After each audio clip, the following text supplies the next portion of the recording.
This is the installation of door hinges on an L334 New Holland skid loader, and it applies to all L series. This is replacing a factory door with a 1/2-inch polycarbonate by Forestry Doors. And so I'm putting this together. One of the parts that is kind of difficult to understand is the jam bolts.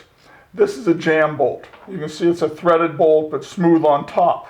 They go right in this space right here, and then on the underside you would lock them in using just a regular nut.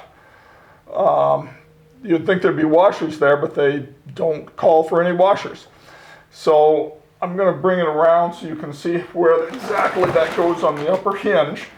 Remember, you're on the front of the skid loader at this point in time. Let me get that focused in first. All right, so the jam bolt goes just like this, and then the nut goes underneath and tightens so it holds in place. Now, I guess you can get away with this with polycarbonate because it's 250 times stronger than glass. It just doesn't make sense to be strong enough, but that's how they call for directions. So this is the hinge that goes, this goes inside the cab. This goes on the outside of the cab. Now here's the problem that I ran into. On this hinge you have a metal washer and a rubber washer. That the red bolt, this is a bolt. The bolt holds these washers in. If you use both of these, the bolt is not long enough to go through this 1/2-inch polycarbonate. You have an extra 1/4 inch there.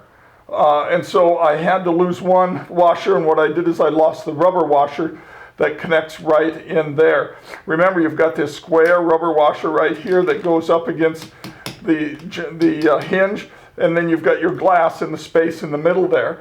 But these red bolts are not long enough.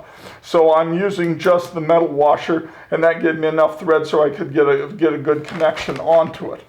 And that's the problem. I'm going to contact the manufacturer of the Forestry Doors to ask them that question, and I'll post an addendum if I have an answer different than just losing the rubber washer.